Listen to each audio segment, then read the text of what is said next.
Hey guys, so I want to start off this video just talking a little bit about car audio. I am a pretty big sound guy. I've been doing sound for my church ever since I was in 7th grade. Yeah, so I've been doing audio for about 9 years now, so I have a pretty good understanding about how sound in general works, and especially AV systems, but I don't know that much about car audio.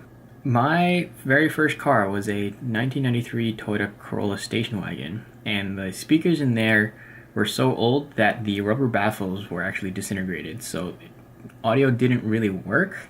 So what I actually ended up doing was just getting a power inverter and getting a set of like normal desktop speakers and just putting them in my car. That actually worked out pretty nicely. It was good sound, they were good speakers, but it was a desktop set just sitting in the back of my car. Next car, I actually got the right speakers, but I had a indoor subwoofer. It's big enough for any audio system, any home theater system, and if you put that in a car, it's pretty overkill. I stuck that in my Accord, and that was pretty loud. It worked great. It worked fine for 2 years, and then I sold the car. Still have the subwoofer, and I'm about to put it in.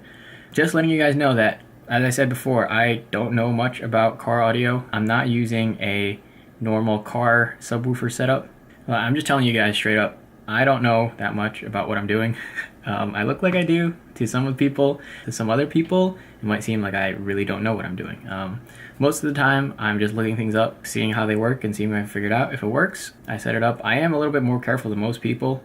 I don't do anything stupid. I don't destroy my car. I don't hit things and try to force things in to make it work.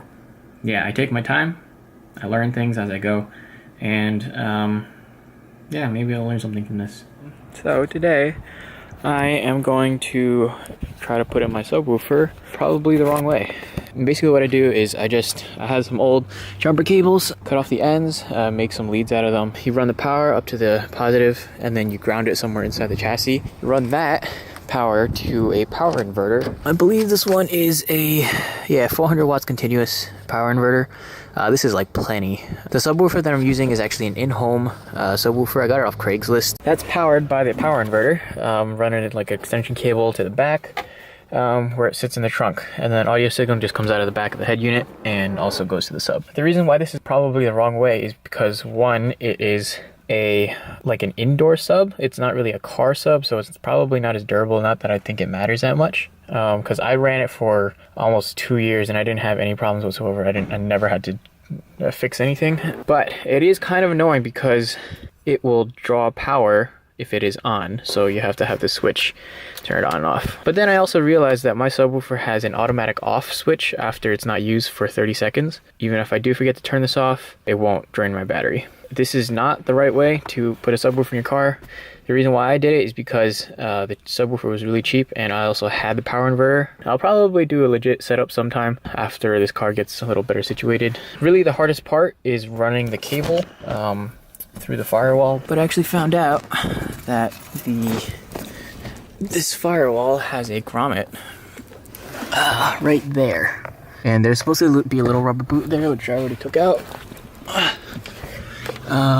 Yeah, so that little hole, this little rubber boot was in there. So I'm just gonna cut a hole in this and then feed the wire through, so that way it's not touching any bare metal, and then that is it.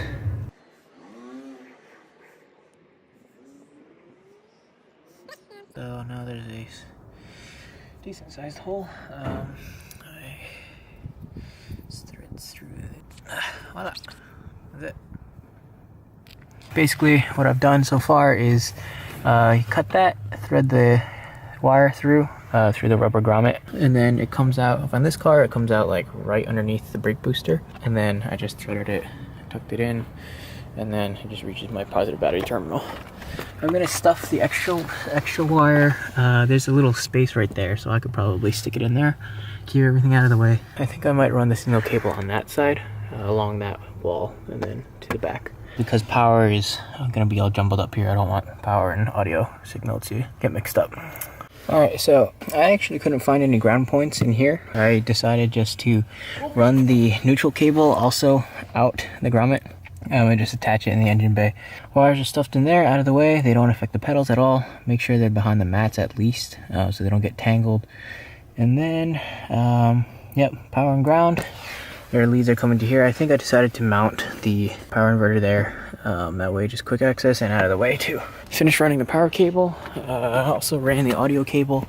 So you see it goes from the back of the radio down and around underneath the carpet this way, and it goes inside the door trim all the way around.